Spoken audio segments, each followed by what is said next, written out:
Oh,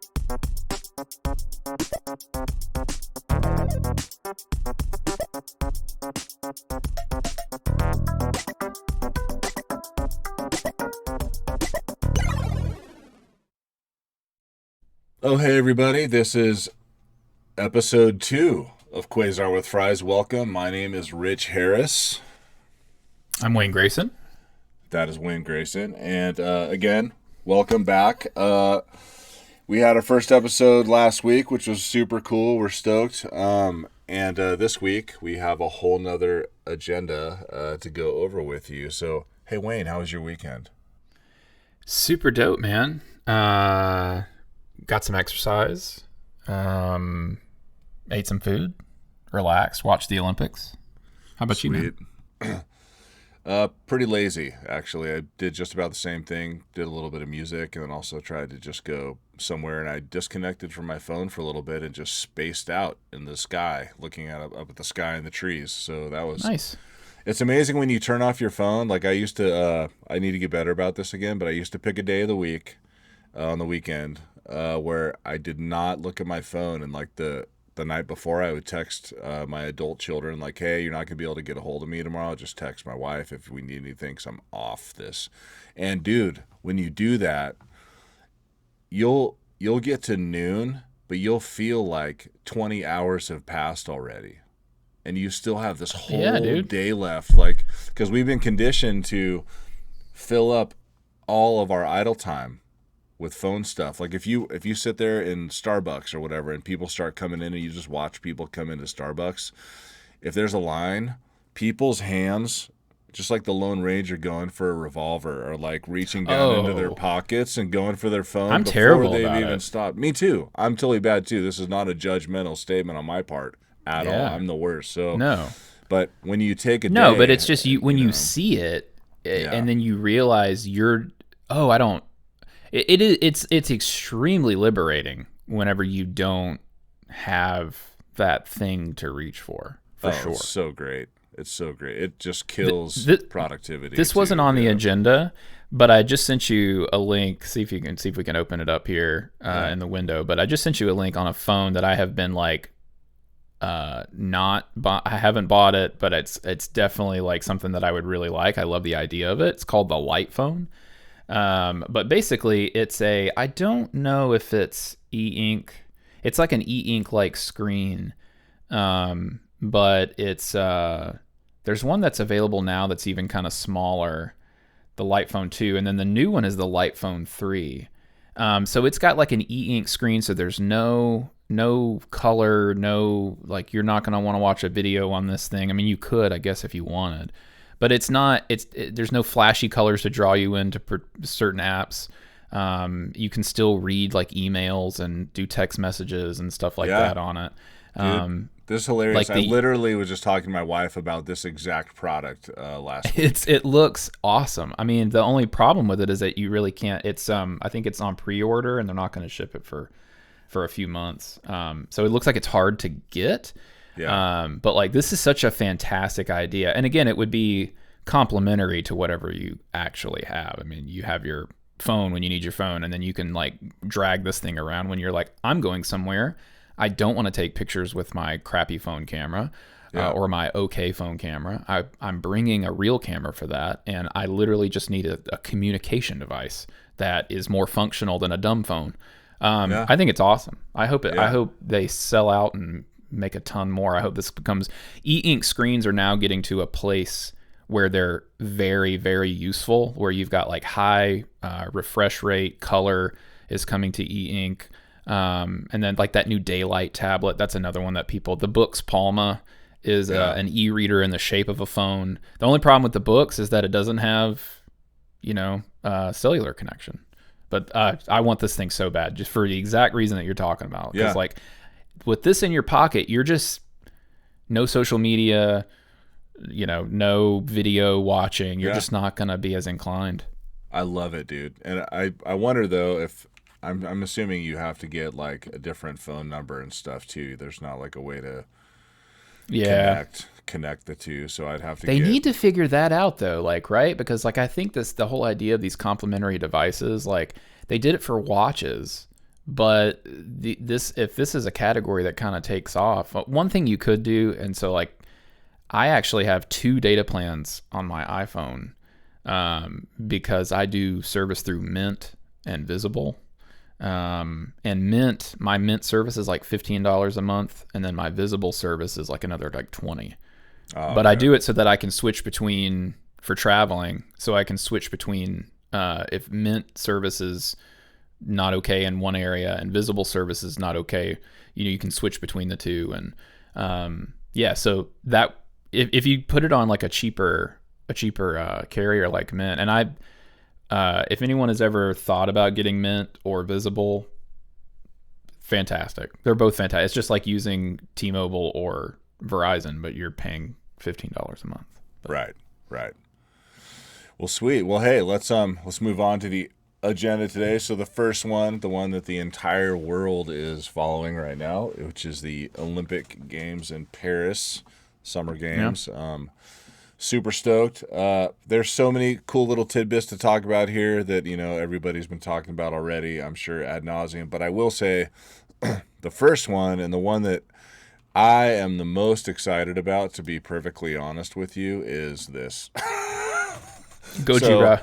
So basically, being a metalhead and a hard rock, punk rock guy myself, when I saw that these guys were playing, I was like, dude, thank you. Because like as far as music genres are concerned, heavy metal, even though it has been one of the longest standing genres and one that always sticks around, never goes away, there's always new bands playing a new version of metal, and there's all these subgenres and stuff.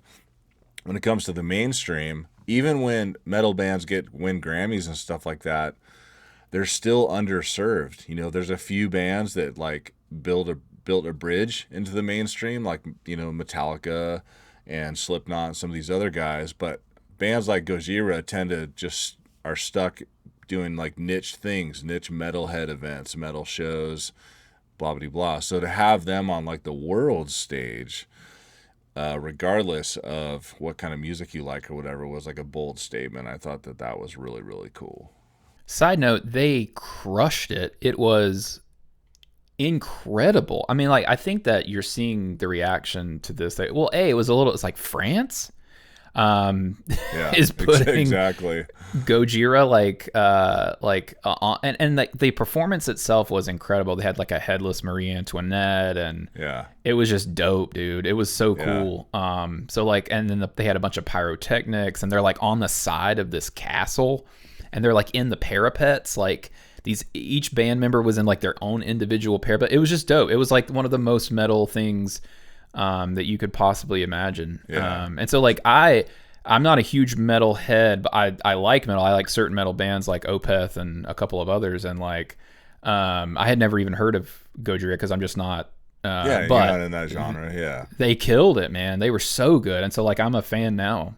Yeah. I've started listening to it, and they are just incredible, dude. They're a great band, dude. So that was pretty dope. And then, the next thing was, we have a really awesome photo from what is his name? The photographer's name Jerome Brouillet. Brouillet, yeah. Brouillet, Jerome Brouillet.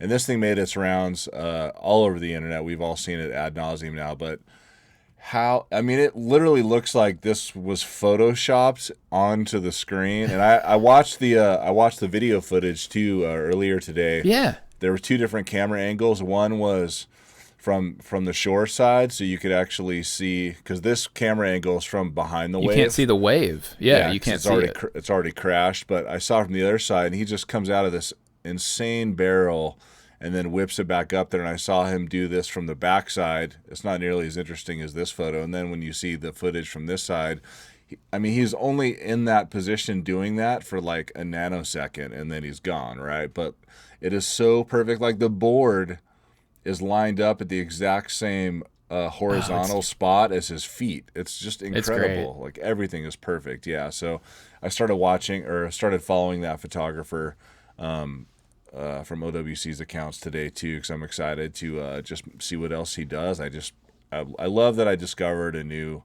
photographer from this too. So this guy actually has a lot of great work.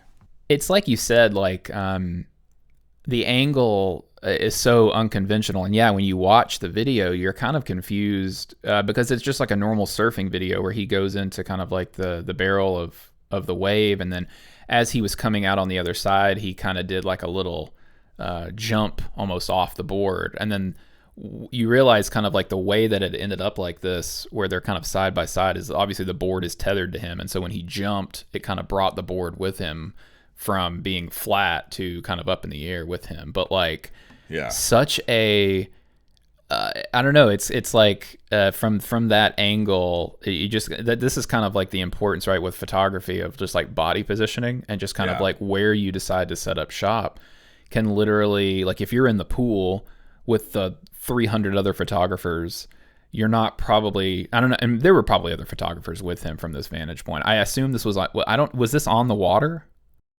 Yeah, I think he was in a boat, like on the backside of the wave, just to get. That makes sense. Just he was another photographer. Yeah, he wasn't like treading water out there. Like I think all the photographers are all on like small boats going around doing what they got to do. But yeah, he was his loadout too is interesting too. He was shooting from a boat. This is according to digitalcameraworld.com, which is this article we're looking at. But shooting from a boat with his Nikon Z9. I mean, and we were talking about the Nikon, the Z series last week. So this camera's capable of shooting. So this is what I assumed first. I was like, oh, he literally just kind of like laid down on the shutter button as this guy was coming out of the wave. Yeah. It says his Z9 is capable of shooting 20 frames per second, but the Tahiti-based AFP photographer uses the burst mode in moderation. So he said he was shooting blind. He wasn't sure when the guy was going to break through the wave. Yeah, so it was a very fast moment. Like the whole moment itself, from him leaving the wave, ending up in the water, was like 1.5 seconds or something like that. Ridiculous. Yeah, man. So if you want to take a shot like this, all you really need is a Z9. Yeah, and you also need the universe to be working in your favor at all times. That's how that is. So always be shooting, man. Next up, interesting story and a little bit disturbing and disgusting at the same time. Yeah. So they had to cancel the decathlon, the men's decathlon. It was the decathlon, right? But I think any of the swimming outside events like triathlon, decathlon, all of the thons, they were going to swim in the Seine. Yeah, exactly. So the Seine River full of E. coli, and it says there's too much E. coli. So I guess I'm glad they canceled it, because who wants to send a bunch of like the world's top athletes into a giant toilet? Probably a bad idea. Yeah, I mean, the Seine is as old as time. Like in Paris itself. I mean, you think about like how long Paris has been situated around this river. Like, right. Yeah, there's probably tons of nasty stuff. So like what they said was they were trying to, well, so there's a greater initiative around this that France was like, yes, we're going to use, or Paris was like, we're going to use the Olympics as like the excuse to do this. But like they're trying to make the Seine swimmable in general, so that if people in Paris want to swim in the river, they can do that. And then I think also the initiative was definitely kicked off by like, well, we got to have this in the Seine. Like, wouldn't that be cool if they swam in the Seine as part of this leg? Right. But like, right. Yeah, man, it's a big city. Like, lots of nasty stuff that's washing into that thing. So it's just pretty gross. It's really nasty. At least they're not trying to push it. I know, right? And then we have the new winner of the 2024 Speedo design costume contest win here. Let's see what we got going on. So we had, first of all, we have a giant ad taking up this thing, but this is basically Bob the Cap Catcher. Bob was very nice to not tell anybody his real name in fear that his own presence would distract people from focusing on the Olympics and the athletes. But if we all know the internet very well, too late. The internet's like, yeah, we're going to take everything and turn it into a huge deal and a wash of millions of memes in a matter of seconds. So that's pretty much what happened there.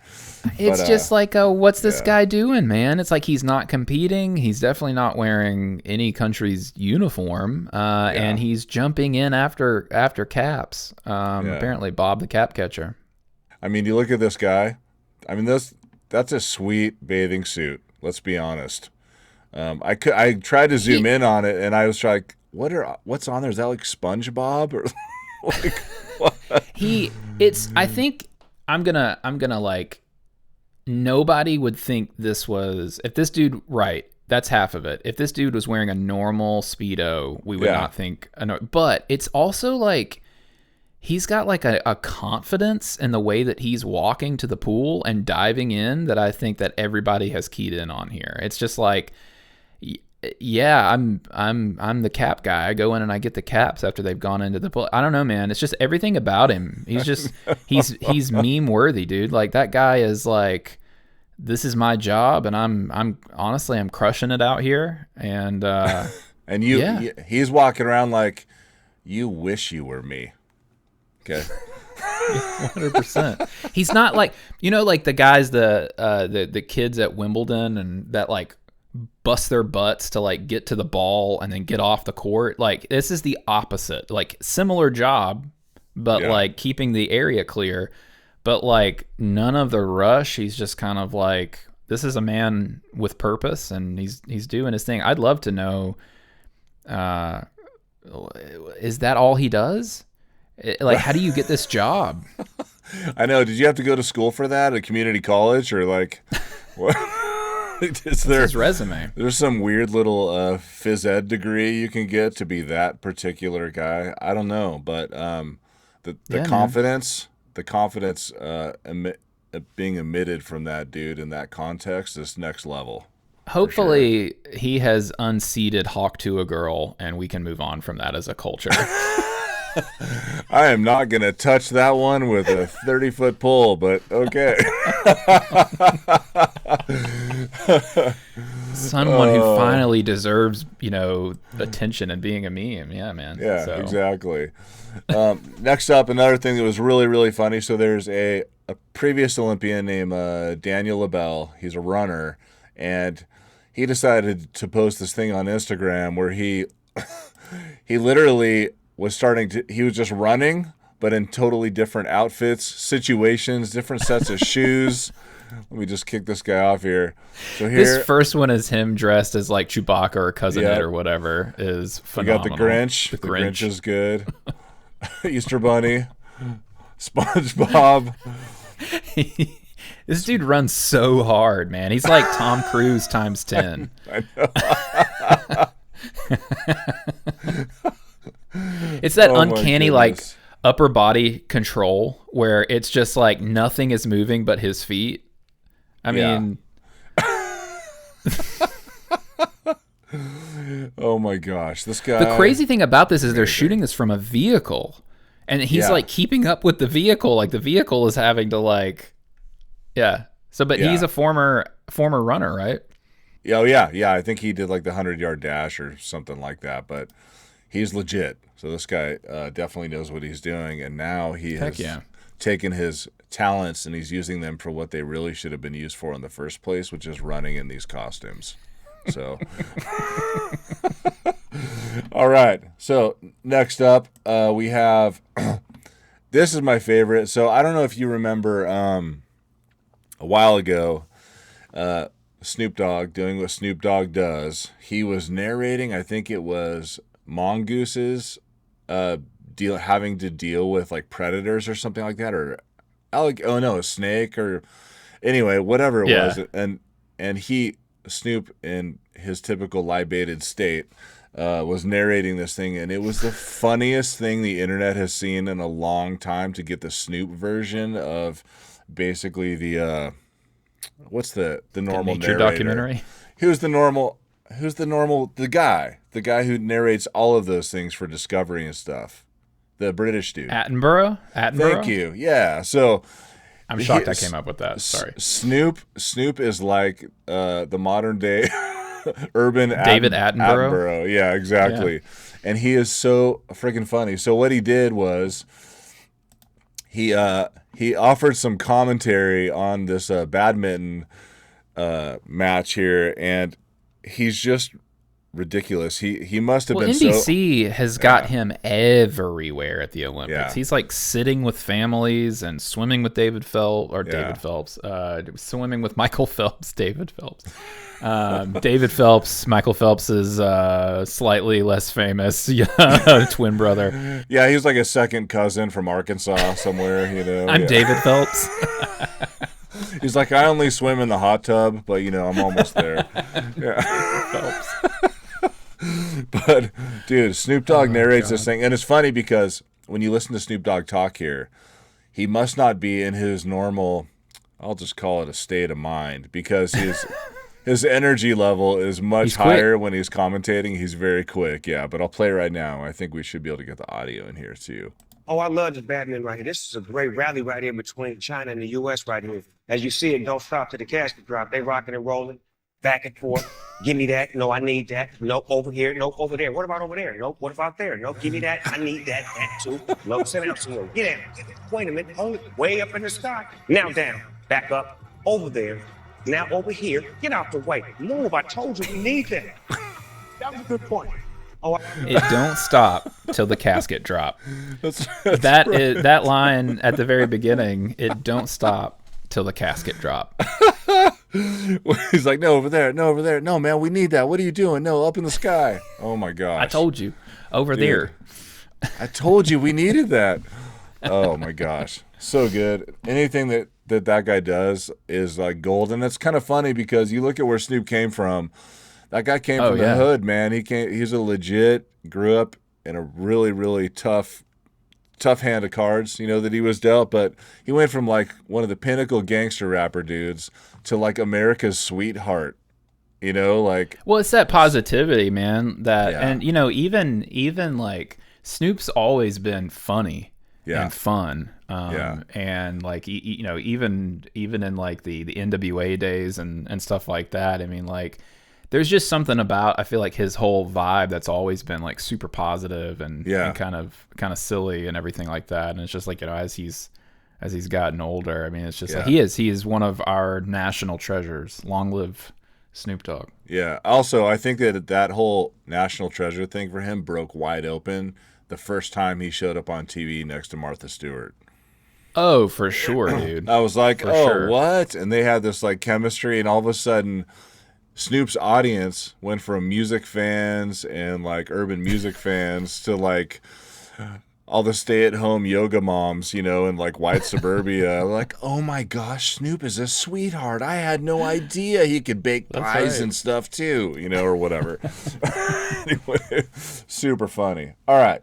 So the question related to the Olympic Games here before we move on from the Olympics is, Wayne, if you could bring, no matter how clever or ridiculous, if you could propose a new Olympic sport, like bring it to the table that you wanted to be sanctioned, what would it be? Like the first thing that popped into my head, and I think this is realistic, so it's not funny or bizarre, but it's like, you can give me a couple of them too. It's probably the next actual one will probably be something like pickleball. Like I feel like that is massive around the world. It is, especially now, yeah. And then there's like I don't know if it's actually a sport or not, but there's like a pickleball's distant cousin that's almost like if you combined pickleball with racquetball, and it looks way more fun. And that's really popular in Europe. And I was in South Africa over the summer. It's huge over there. Racket, I think is what it's called. Is it just called handball? No, it's not handball. Like it looks like a pickleball paddle. Oh, it's called paddle. Okay. That's the name of it. Paddle. Not racket, paddle. Paddle is like, it's almost the exact same size as a pickleball court, but they put it in like this plastic. They put plastic walls around it like racquetball. And so it's pickleball, but you can knock it off the walls and stuff. Got it. That looks awesome. In terms of like I don't know, man. There's some pretty silly sports that are already Okay, what that about are already included. What about in life? So here's what I think. Like life things? Okay, you go for it. Yeah. So the one Olympic sport that I think we should all be competing in is the parental ability to have our kids clean our rooms. Okay, especially teenagers. So teenagers cleaning bedrooms, that should be an Olympic sport. And Impossible. most of them would fail. Yeah. Impossible. I mean if we're making decisions by level of difficulty, for sure, it's going to be up there in terms of the things that we have to do every day. Also, the other Olympic sport that I would propose is people who disrupt influencers, video, like filming themselves in really just inappropriate environments for what they're doing. There's an Instagram account called Influencers in the Wild that you have to follow because it literally, I always say that people that are disrupting influencers on this channel are like doing the Lord's work, dude. Seriously, because you'll have like a public pool or a beach, right? You'll have some like girl on all fours twerking or whatever, and their friends filming it or their boyfriends filming it, and there's like children walking around looking at this girl going, "What, Mom, what does she do? I don't understand what's going on right now." And or they're like standing in the middle of like a Safeway, you know, like, or a grocery store somewhere where people are trying to check out or like get their food, and they're setting, these influencers are setting up like tripods in the aisle. So if we had an Olympic That sport is wild. where you could just like disrupt that stuff and win gold medals for like stopping people from inconveniencing the general public with your narcissistic And it would definitely, you would weirdness, need that would be judges. You would need judges. Like it would be scored for like creativity, difficulty, execution, all that stuff. Oh yeah, I would 100% watch that. I saw one gold medalist on that Influencers in the Wild account where this girl was on the beach doing that thing. Somebody was filming her or whatever, and some dad, like with a full dad bod, basically went within like 10 feet of her and mimicked everything she was doing, from twerking to like flipping her hair around and all this other stuff. And everybody that was commenting on this particular video was like, that guy is a rock star. Protect him at all costs. Pretty funny. All right. So, hey, let's move on to the movie industry here. So, let's see. Let me bring this up. We have there's a new Bob Dylan movie that's out that looks pretty amazing. You said you've seen it already? Oh no, it's not out yet. It's just they dropped the trailer for it. I'm not sure when it's coming out. Actually, it's gonna be probably a few months. I don't know if it's coming out later this year or next year or what. But like, yeah, it's called A Complete Unknown. Timothée Chalamet is playing like a young Bob Dylan. So as the title suggests, this is like his early years of being discovered and starting out, and I think everybody was kind of like, what? I mean, I don't think anybody doubts Chalamet's like chops at this point, but like he's popular name. It's kind of like, why did they cast him? But like he's been working on this for years, like at least the last couple of years. Like I remember he was on some talk show, I think maybe Colbert, talking about like the research for it and working on it, and that was a couple of years ago. And so I know he's been hard at work. But the trailer dropped and people were like, oh, he sounds great. So like, and he really does. I mean, like we were kind of talking about this a little bit before we started recording, but there's like when Joaquin Phoenix did Johnny Cash a few years back in that biopic, he kind of nailed a little bit of like a balance between kind of like, it's got to sound like Johnny Cash, but it can't sound like an impression or something that's silly. And like, you can tell if you listen, honestly, you have to listen pretty hard. And I think that's like the biggest compliment you can give it. You can, if you listen really hard to him singing in the trailer, like you can tell like, oh, okay, that's Timothée Chalamet. Right. But at first listen, it sounds pretty damn close to Bob Dylan. And so, this is going to be really cool. Really interesting guy, life. So I think everybody's just kind of excited now. Chalamet is a great actor, and nobody needs to even say anything about Bob Dylan's role in music history. But Bob Dylan's story, there's really only ever going to be one Bob Dylan. I mean, honestly, there's nobody like him. Nobody sounds like him. So for somebody of a younger generation to be able to pull that off and like do a great job is pretty cool. Yeah, dude. I mean, like, I was sold on Chalamet. I was probably sold before, but like, I'm a big fan of the new Wonka movie. I thought it was awesome. I got really excited. I know there was some people that were like, "Oh, this looks so cringe," like the trailer, because he was kind of giving like a silly, kind of quirky, but like the movie, it didn't really come off that way. Right. And like I love the original Charlie and the Chocolate Factory book, and I was a huge fan of the Gene Wilder original movie, and I was super stoked that they went with like, oh, this is kind of like a prequel to that movie rather than I don't dislike Tim Burton, but like he lost me after Batman, I think. Yeah. I'm mixed bag on Tim Burton. I've always been kind of my wife is a total like ex-goth, and like I definitely was a fan of all horror movies and sci-fi stuff, and I love the whole style. Beetlejuice is Nightmare Before Christmas, Beetlejuice. Dude, Beetlejuice is one of my favorite movies of all time. The original Frankenweenie. Yep. All like incredible. But yeah, just like his other stuff, like the Alice in Wonderland thing, like when he started like, and I love Edward Scissorhands too, but like it's just whenever him and like Johnny Depp just decided like we're not going to make any movies except with each other. To me, it's like there's 4 people in all these movies. Yeah, Helena Bonham Carter is another one that's in all of them, and she's great. She's amazing. Yeah, but love Helena Bonham Carter. I just like I don't. Yeah, I know what you're saying. I get you, and I'm not going to get off your lawn, but I get you. Sweet. Please stay. All right, so next up, I'm sure this is going to be kind of a weird one. So I think it was at Comic-Con. There was an unveiling for the Doctor Doom character. I think for what was it? Infinity Rich. You can War already tell stuff. Rich is like a huge fan of the Marvel Cinematic Universe. Yeah. He's like, I don't know, what is this? The Doctor Doom movie? My they. My indie film snobbery is showing right now, so I apologize for that. Let's start with this because I'm interested in this. What did you think of the Scorsese? Because you were a lot kinder. We were talking about this before. You're not a big fan, but it's kind of like other people like it, and that's dope. And I think that is honestly what I'm going to get on a soapbox here. Our society needs a little bit more of. Yeah. I don't like it. Other people seem to really enjoy it, and I think that's pretty cool. Yeah.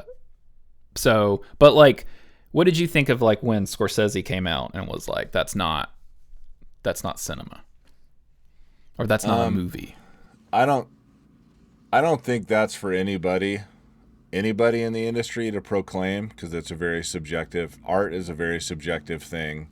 I will say though that like when you look at the making of these films and you listen to the dialogue and the script and everything, it's like I can finish everybody's sentences in one of these movies that I haven't even seen before they even finish talking. That's one thing. There's nothing, it's very like prescriptive. And then the other thing is like when you look at the production of these things in the shoot, it's literally like all of the actors show up to either a giant one of those giant LED screens that they shoot against, or it's just a giant, humongous warehouse soundstage full of green screens and things covered in green with all the reference markers, for edit and stuff like that. So, and I don't know that, and they spend less time talking to real human beings in the actual filming of the movie, and they actually are talking to puppets, and they're acting near puppets and placeholders of things that are eventually going to go there. So to me, I don't even really look at them as a film. I see them more as like I'm watching an enhanced cartoon, like style of cartoon or animation, essentially. Sure. I can get that. Yeah, I can get behind that. I mean, like I don't disagree with any of it, and I love it. Like, and here's the thing is like I'm I was a very light comic book reader whenever I was a kid. Spider-Man pretty much was the majority of what I read whenever I was a kid. I just didn't have access to like great comic book stores to where I could really dig in. I would read them when I could find them. Yeah. And like, and then I remember when the original Spider-Man movies came out, the Sam Raimi movies, I got really into Ultimate Spider-Man, and so I started reading. And by then you could get like, I think you could get digital comics by then. You could read them online anyway. So, I'm not like a comic book like nerd purist or anything like that. So a lot of these movies are like the first time I'm even, getting some of these stories like the Civil War stuff or, any of these Captain America or Iron Man headline. Famously, and this is probably a pretty good segue, Iron Man was like, it was the property that nobody wanted, which is why Marvel was able to make the Iron Man movie in the first place, because Sony had sold the rights to Spider-Man to Sony. And so like they had to like figure out like how do we make movies about these characters that typically like only comic book readers really resonate with. And so from a pure kind of like let's say cinematic movie making aspect, it's like it's pretty incredible that they were able to build this universe out of it. And I think that like you can look at like a clear when did the MCU kind of hit its stride, and it was really with those Captain America movies, because they were able to make like pretty good thrillers with the Captain America movies. Yeah. So like some of this news is based on the fact that the Russos, who were largely behind the success and the directing of those Captain America movies, they're coming back for new Avengers movies. But the big news that really kind of upstaged everything else, they're already spending $80 million to bring them on to direct. Who knows what they're spending, because Robert Downey Jr. is coming back not as Iron Man, but as Doctor Doom in these upcoming movies. And it has sent the I don't know, like there's like it's really interesting, these movies, because it's like it hits like these two different, like it's like a Venn diagram that's really strange to overlap. The general public who really loves big spectacle blockbuster type movies, and then like comic book nerds and lovers who like Comic-Con know intricate folks, details about these characters. And so like I think in general, one side of the diagram, the general public has been like meh about like the last, and that's been the problem, the last 3 or 4 things that Marvel has done, save for Deadpool. But like it's a lot of people are kind of like saying that they're literally doing this just because they needed to get some like positive attention back on it and some confidence. It's almost, and see, like to your point, bringing Robert Downey Jr. back is a very businessy move rather than like movie making move. Because if you think about like some of the like I'll say Sebastian Stan, who's an incredible actor, and like really he came on the scene because he plays Bucky Barnes in Captain America.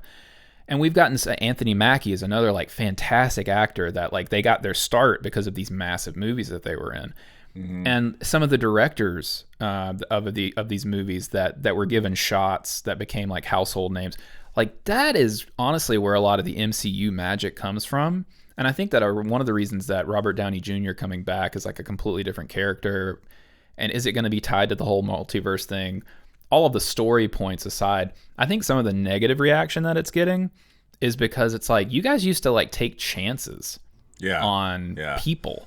And like now it's like, how can we figure out how to bring people that have already played these characters back into even more movies? Yeah. And that kind of reeks of the studio. They're chasing metrics, basically, and like if you approach art with that first, you just end up with like homogenized, distilled garbage, in my opinion, and I've seen it happen out with other film franchises too, where it's like the first Anchorman, hilarious, everything was hilarious, and then when they did Anchorman 2, you literally were just watching the same movie, but instead of weaving in the same amount of storyline and stuff, you were just looking for the next opportunity for everybody to drop 8,000 one-liners, you know?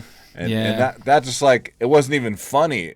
Pretty soon the entire film was just one-liners. I'm like, I can't even get into this anymore. And, well, Hangover the first one, the Hangover franchise did the same crap. God. You know, so yeah. You know, and that is an interesting one to me, the Hangover franchise, because it's like the first one, okay, but like did we need two more? No. And then with Anchorman, we certainly did not need a second one. Like the first one is one of those few movies that it's like you can watch it 100 times and it's great because of how good all of the stuff in the original one were. We didn't really need a second one.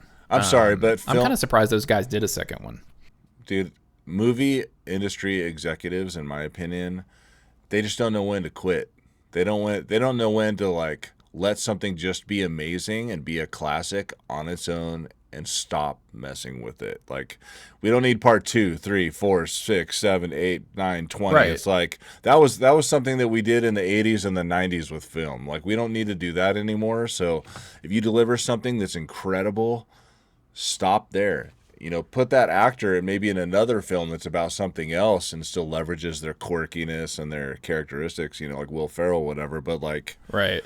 Dude. What steered him wrong on Anchorman 2, I'll tell you what steered him wrong, is that the first one came out, I don't know if it was necessarily like a cult hit or whatever. It didn't do great in theaters, obviously, because like it wasn't real. There's a great interview recently with Matt Damon kind of talking about like, why is the movie industry so different now than it was then? And really kind of what it boils down to is, well, 15 years ago, you could make a movie that cost a bunch of money that probably wasn't going to do well in theaters, and they were kind of like, oh well, it'll wind up at Blockbuster, Movie Gallery, Hollywood Video. Right.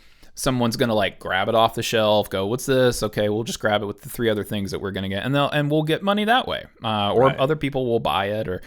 And now that everything is streaming, you can't take the chances anymore because the box office now has this outsized influence on like how much, if the movie makes its money back, and when you factor in like the marketing and everything else that kind of goes into these movies. And so like Anchorman is like a perfect Anchorman.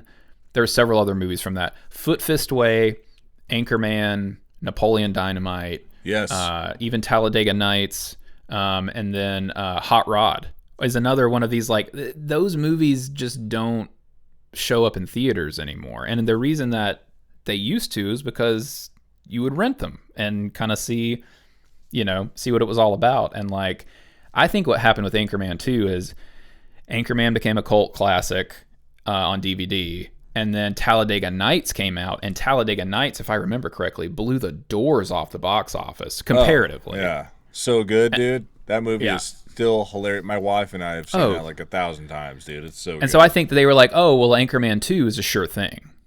Yeah, it was, if I remember, it got its money, but it wasn't nearly as good as the first one.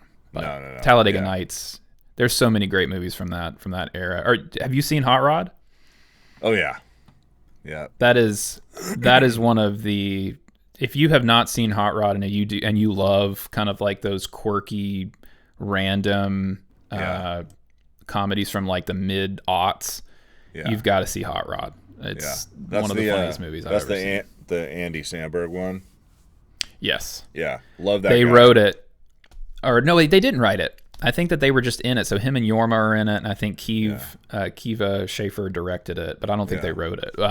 But they talked about it on their podcast, the Lonely Island podcast. I miss all the SNL shorts. That was a good era in SNL. Yeah, they're so funny, dude. All right, well, cool, man. Moving on from the movie industry here. So the next thing we got going on is jumping into tech. Oh my gosh, shocker! We're talking about AI again. What? So when we say tech, we mean AI. Yeah, basically, because everything in tech is AI. You know, it doesn't even matter now. We'll just say everything's about AI. So Apple just released the iOS 18.1, iPadOS 18.1, and now. So have you actually had a chance to go check out some of the features leveraging the Apple Intelligence platform? So I tried earlier this week. So yeah, Apple put out. A few weeks ago, they put out the public beta of 18.0, right? And so 18.0 is basically just customization, like some of the newer look, the customization features, but none of the Apple Intelligence features or the AI features, like the improved Siri functionality, and the image generation stuff. None of the AI powered stuff that they announced at WWDC a month ago. None of that is in the current beta of 18.0. So that's because the AI stuff, 18.0 is going to launch in the fall with the new iPhones. 18.1 is going to have all the AI stuff, and they're saying that could launch later in the year. They originally thought it was going to launch like early into 25. So 18.1 is its own beta. So we've got 2 betas floating around right now, and 18.1 is right now only available, the one with the AI features in it. It's really confusing. I'll get to my point. 18.1 is available for developers. So you can create a developer account for free now and try it out if you want to, put what is likely a bug-ridden operating system on your phone. But I did try because I've been wanting to try out, and plus I thought it would make for good conversation on this podcast. But I haven't been able to get my developer account confirmed, probably because everybody got the idea to get a developer account and try 18.1 when it launched, or whenever the beta went out this week. But I think the biggest thing is like some of those features are there, the AI features, but honestly, like the ones that you would really want to try out are still not even in the beta. So the image playground or the image generator thing, that's not in the current beta. The Genmoji, the image wand feature, priority notifications, and then the stuff in mail are honestly some of the more interesting to me features that are coming in this AI kind of focused update that's coming later. I think if you can use AI to make my notifications not annoy the crap out of me all day, that would be great. Sorting mail, hiding mail that it knows that you don't want to look at, surfacing mail that it knows you should look at. That's going to be really cool. That's not available in this current beta. Some of the Siri functionality not available, the Chat GPT. So long story short, it's out and it's really cool because I think that hints at the fact that this might launch in full general release sooner than we were thinking. But right now it's basically not really the final version because all those features that everybody's excited about are still missing. But Yep. Bummer. Well, hey, at least Apple's telling us what we don't get to use yet, so that's good. Apple's favorite word is no. Right. Like, or when we're in the mood for it, then we'll let you have it. Yeah. Right. For sure. Teases. They love to tease. Just some industry news here. So it looks like what do you think this has to do with? So Intel's cutting a bunch of, like, thousands of jobs, not just a bunch of jobs, but like lots of jobs to fund a rebound. So what do they actually do? So like what we're have a chance to go through this. The reason the AI thing, the AI kind of connection with this Intel thing is just like everything is bad for Intel right now, right? Yeah. So like if you go back to even before Apple said, you know what, we're also just not going to use Intel chips in our laptops anymore. We're going to switch fully to the silicon that we have created. Even before that, and that's bad. Like that was real bad because it was a huge boon whenever Apple switched to Intel chips before. And so even before that, AMD had basically cut into Intel's business in a huge way by basically making better chips, more performant chips, or slightly more performant, or even just kind of like as performant chips at like a huge discount to Intel. Intel was always the premium chip option on PCs, but AMD cut into that lead in a really big way. And so AMD has hurt Intel, Apple's silicon has hurt Intel, and then now Microsoft is also like, hey, look at these cool ARM-based processors and these new Copilot AI-powered PCs, right? Those are Qualcomm chips. They're not Intel chips. So like everything is not good for Intel. And so they fired their CEO. They brought on a new executive. He's doing his best to kind of like get them back on track. And so they're doing a bunch of cost cutting. And so they're retooling, right, to kind of like, I guess, figure out how to like, they are being hit from literally every side. If it was just a performance thing, you could understand, but they are completely absent. I feel like they just AI. Yeah, I feel like they had their blinders on, and they were just hoping that running their business how they always have for all the same reasons, building technology and innovating for just the same within the same framework of reasons, is just something they just kept doing, hoping that their brand would carry them through that. This is before AI mattered. This is before social media mattered. This is before AR mattered, and now that we had, the NFT thing, the blockchain thing, all that kicking in, where now processing power, like that should have been something that Intel was totally benefiting from. And because they weren't really paying attention or didn't feel like it, at least from a consumer, I'm watching the news perspective. Yeah. Like you guys aren't talking about any of those things at all. And like the one or two blog posts that started to come out related to AI that they put out a while ago, it just looked performative to me. It was like, oh yeah, I guess we should have Intel and AI in the same headline so that Google crawls it and we show up in search results, even though we don't really have a plan. We don't have. They're not meaningfully contributing at all. Yeah, there's no technology they're creating that's intended to fully be in support of and based on the fact that AI matters now within different operating systems. So it's like they have a lot of catching up to do, and that I don't know if they're going to be able to be honest. If there's going to have to be some miraculous partnership that they get involved with or something. But even Apple was struggling to keep up with the AI game until fairly recently, because Microsoft just totally pulled a smart one right when ChatGPT came out, and they're like, yeah, we're just going to buy this right now. And I remember hearing from friends who work at Google right when that acquisition happened, it took like a week for almost the entire Google Cloud and Google in general to pivot in a whole new direction. Yeah. I mean, and that's the thing here, right? That's why, that's how Intel missed the boat on this, right?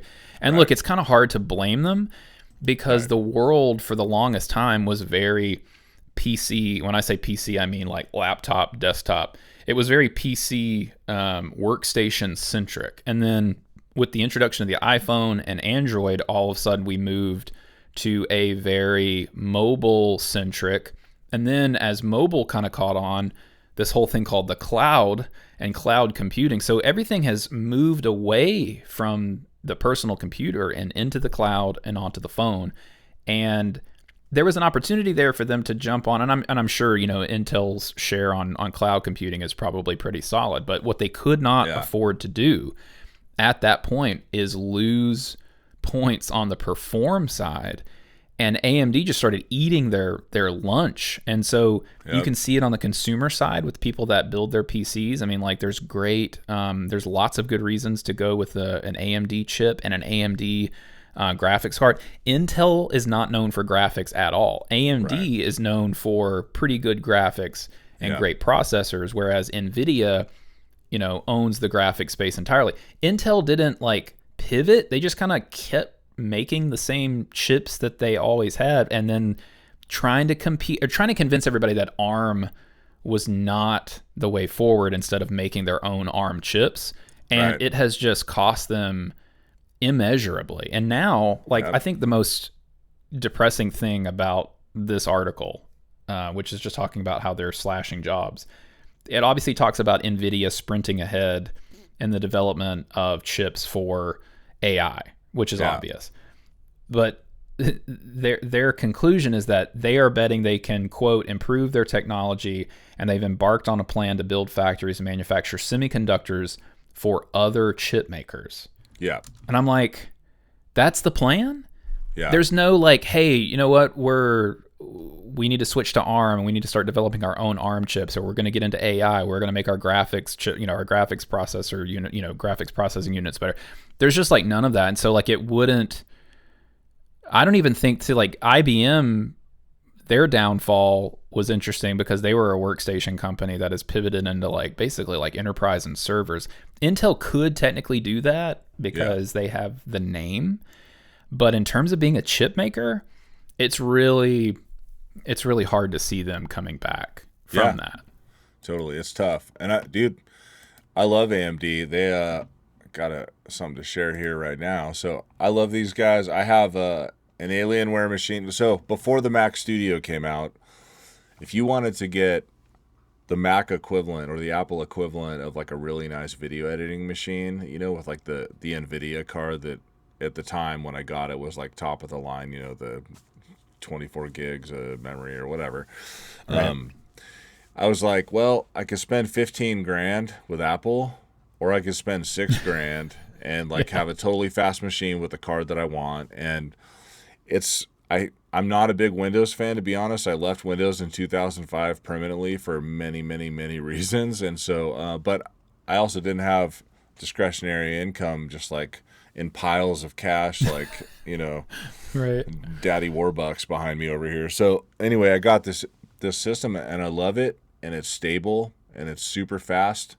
And I'm happy to see here that AMD is getting into the AI chip game, because we need competition, and NVIDIA is doing amazing things, and they always have. I remember the NVIDIA from back in the day when they just focused on like cool graphics cards for video games, and now they're like at the forefront of where things are headed from like a global computing perspective, which is really, really freaking cool. But they need competition. I'm happy to see that AMD is getting involved in that now. I can see how, because NVIDIA, I'm sure, is charging a premium because they can. So I would not be shocked that AMD is going to come in and actually be able to take a little bit of market share here in the same way they did, the same way they took it from Intel, just a different. Well, I mean, and their GPUs have just gotten better and better and better. And so, like, I mean, there's on the gaming side of things, there's still reasons to go with NVIDIA for just kind of some of the essentially the frame rate style features that and then AMD and NVIDIA, because of their AI base, they're actually starting to implement AI into graphics processing to make, you know, games and stuff like that perform better, look better. But yeah, man, we are in kind of like and I think this is definitely one of the reasons why AI is so hot right now, is because the companies that are powering it are doing such great work. And it's like, it's definitely awesome to see how AMD's GPUs, which are basically at the heart of all of these AI servers and stuff like that are running. And so AMD is pushing forward. The interesting thing here right now, and they're going to start doing yearly updates on their chips. That's what this article is about. So like they're pivoting as their GPUs are getting better. They're starting to see more traction on their AI business as well. Right. The issue, what's going to be really interesting, and we were talking about this last week on our last episode. In terms of AI, is there a kind of, are we tiring of the conversation? Is the market tiring of the conversation? Are we starting to become convinced that, oh, well, this is really all this is really amounting to, so let's stop spending so much money on it? And so AMD is doing well because of it. They're getting into it. Meanwhile, like earlier this week, really, NVIDIA's stock slid in a pretty big way to where they actually lost quite a bit of their market cap because the stock slid so much. I think it's mainly recovered since now, but there's a really interesting, I saw in this week's the Everything Risk, which is a really good newsletter from Bloomberg that is written by Ed Harrison.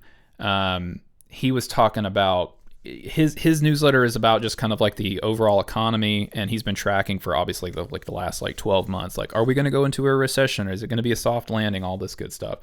And like one of his main points today, especially if you see like the still really strong performance of kind of like the NVIDIA stock, but at the same time, with this kind of like potential soft landing coming, his actual take on this is that it's not so much about like consumer spending and consumption going down.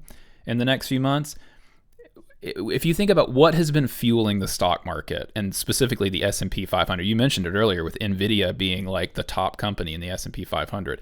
It's been AI. It's been spending and CapEx and investment into AI from the stock market, but also from these other companies, the Microsofts of the world, right? The Apples of the world, spending chunks of their money investing, acquiring, getting into more and more into AI. What happens if those companies go, well, this hasn't really amounted to much of anything. Our shareholders are going to eventually say, hey, cut it out with these AI investments. They're not going anywhere. And so that's kind of what you saw earlier this week with NVIDIA's stock kind of sliding a little bit, is that the love affair with AI, especially within the stock market, is kind of waning. And so the competition is definitely good. And AMD right now is up. You can see that little spike. AMD is up because of AI. So it's not over, but kind of like the point is right now, instead of it's looking more and more like we're not heading into a recession, but it's looking more and more like we're heading into a soft landing, because as these capital expenditures kind of go down, and a lot of that would be because of a swift reduction in investment in AI by some of these really huge companies. I would say that's definitely something to look forward to. As somebody who knows nothing about investing at all in anything other than I like money when it happens. Yes. I would say, so I have a friend, I was telling you about this before we started the show here, like a friend who got in early with NVIDIA right when the blockchain thing was happening, and you had all these NVIDIA cards on the black market, and got all super crazy.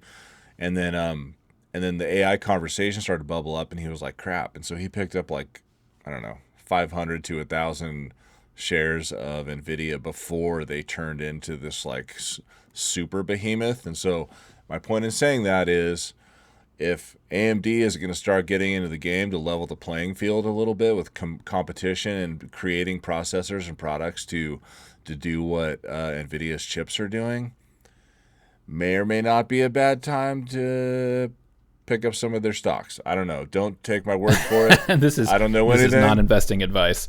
Not investing advice. Yeah, I mean, exactly. I don't think that there's definitely not any reason to kind of panic on AI here, obviously, but there are cracks in the facade for sure. I mean, one of the great quotes from Ed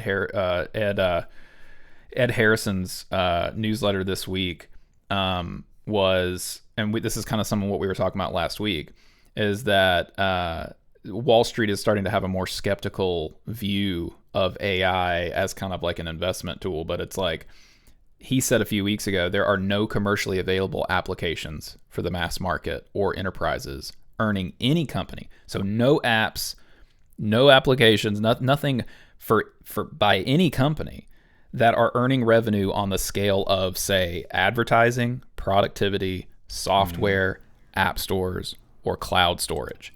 None. Yeah. So that's the thing. That's the counterpoint to all of this, is there's all this investment.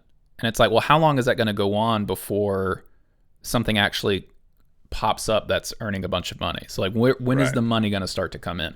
That's the big question. So. Yeah, for sure. Well, all right, I think what we're going to do, we're getting to the end of the episode here, so we're going to wrap with the meme of the week. Dun, dun, dun, dun, dun, dun. Yeah, Rich, you need to compose a meme of the week song. Dude, I have little... Meme of the week. Meme of the week. Oh, I will. I've already been thinking about interstitial sound bites. Yeah, there's going to be interstitial segment announcement bites that I'm going to probably put into the show at some point, but... The one I have here is fresh off of Reddit. My first computer with a hard drive size of 250 megs. That's more than I will ever need. And I remember thinking those kinds of things back then where you're like, dude, I just got the 250 meg hard drive and it was only $1,200. And you're like, dude, that's crazy. How many instances of Doom can I store on there, Or Wolfenstein 3D. Let's go back even farther or whatever. But this is a gateway. I'm sorry. I'm like, wow, look at this. It's a gateway. Those came in cow boxes. The DX33. I had a DX33 once, and then I had a DX266 at one point. And I remember when you could buy a 30 meg sim, but it was like $800 or something like that. That was ridiculous. I firmly remember going into Sam's Club and wandering around the computer aisle, and like it was like this was in the 90s, but it was like every computer would be playing some like version of Doom where it was just going through 3D hallways, and that was like, whoa, look what this computer can do. It can go through like really fake 3D hallways. Good times. Yeah, good times. Well, all right. Well, I think that's it for today. Good show, Wayne. Thank you for your time, sir. Oh, yeah, man. I love it. Thank you guys for listening, and be sure to tell your friends and subscribe. Subscribe. Yes, please subscribe. And to echo Wayne's sentiment, thank you very much for anybody watching, listening, hanging out with us. Please dump some comments in there if you get too cocky and brash. If you're on YouTube, hit the like button. Smash it. Smash the like button. Super hard, but don't break your computer peripherals. That would be bad. No. Because then you have to buy new ones. All right, everybody. We'll catch you later. See you soon. See ya.